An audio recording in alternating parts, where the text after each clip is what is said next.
আপনাকে মাত্র 3.5 হাত মাটি করে আল্লাহ বানিয়েছে, কয়টা টাকার মালিক করে দিয়েছে, কয় শতাংশ জমির মালিক করে দিয়েছে আপনাকে, কতটা হ্যান্ডসাম করে দিয়েছে আপনাকে, আপনাকে কতটা পদ আল্লাহ দান করেছে, আর আপনি আল্লাহ সুবহানাহু ওয়া তাআলার সাথে অহংকার করেন। আপনাকে 5 বার বলা হয় হাইয়া আলাস সালাহ, তুমি সিজদা করো তোমার মালিককে।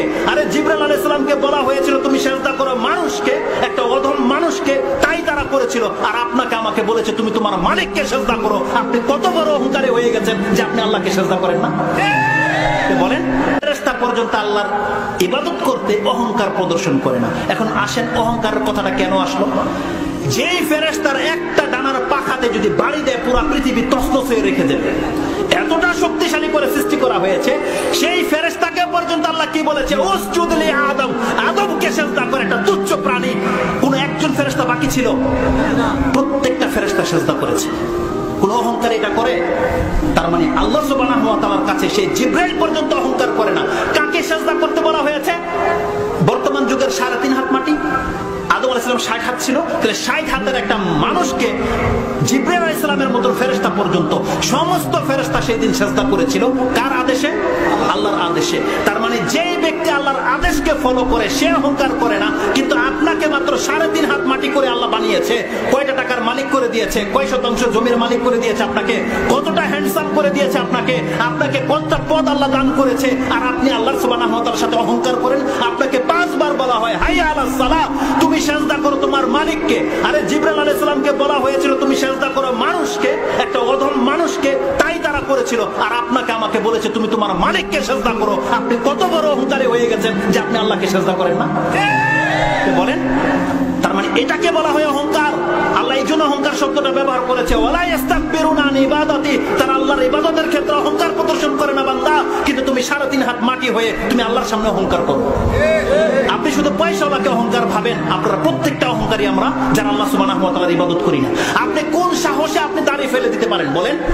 এটা তো অহংকার নয় তো কি? যে দেখে নেব আল্লাহ আমাকে কি করে, এটাই তো তার জবাব নয়? আপনি কেন পর্দা করেন না? আপনি নির্ভীক হয়ে গেছেন আল্লাহ সুবহানাহু ওয়া তাআলার কাছ থেকে যে আল্লাহ আমাকে ধরে কেন নেয় না, এটাই তো ভেবেছেন। আপনি জানেন কেন আল্লাহ আপনাকে ধরে নেয়? পাপের কারণে। আল্লাহ সুবহানাহু ওয়া তাআলা বলছেন প্রত্যেকটা বস্তুকে আমি একটা নির্দিষ্ট সময় দিয়ে রেখেছি বান্দা। কোরআনের আরেক জায়গায় বলেছে এটা তোমার রবের দয়া মুহাম্মদ, তোমার রবের দয়া যে পাপের কারণে তৎমত তাদেরকে ধরা হয় না। আপনি পড়ুন সূরা কাহফের 57-58 নম্বর আয়াতটি, 18 নম্বর সূরার 18 নম্বর আয়াতটি আপনি পড়েন। সেখানে আল্লাহ বলছেন রাহমাতুম মির রাব্বিক, এটা তোমার রবের দয়া স্বরূপ তাকে ধরা হয় না।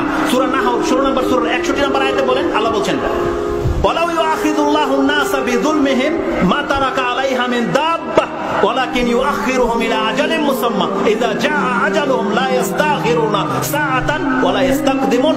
আল্লাহ বলছেন কোন ব্যক্তির পাপের জন্য যদি আমি এক এক করে ধরে নিতাম তাহলে এই পৃথিবীতে একটা কীটপতঙ্গ পর্যন্ত বেঁচে থাকতে পারত না। তাই আমি তাদেরকে ধরি না। আল্লাহ বলছেন প্রত্যেক একটা নির্দিষ্ট সময় পর্যন্ত সময় দেওয়া হয়েছে, যার কারণে আপনি পাপ করেও বসে আছেন, আল্লাহ আপনাকে ধরছে না। সুবহানাল্লাহ। ইবনে হাতিম একটা চমৎকার হাদিস রয়েছে, এটা আপনি 640 নম্বরে পেয়ে যাবেন। সহিহ তারগিব ও তারহিবের মধ্যে রয়েছে। হাদিসটি সম্ভবত মিশকাতে আছে কিনা আমি জানি না। হাদিসের মধ্যে রয়েছে আল্লাহ সুবহানাহু ওয়া তাআলা কসম করে বলছে, আমি আমার ইজ্জতের কসম করে বলছি, লা আজমাউ বাইনাল আবদি লা আজমাউ আলা আবদি খাউফাইন ওয়া আমনাইন। আল্লাহর কসম করে বলছে আল্লাহ যে আমি আমার কোন বান্দার জন্য 2 বার ভয় আর 2 বার নিরাপত্তা লিখে রাখি নাই। আপনি জানেন আল্লাহ কি বলেছে? কোন ব্যক্তির তকদিরে আল্লাহ 2টা শান্তি আর 2টা ভয় লেখা রাখে নাই। তার মানে সে 2 বার শান্তিতে থাকবে আর 2 বার সে ভয় পাবে, কোন বান্দা এমন হবে না। আল্লাহ কেন বলেছে কথাটা? মান খাফানি ফিদ দুনিয়া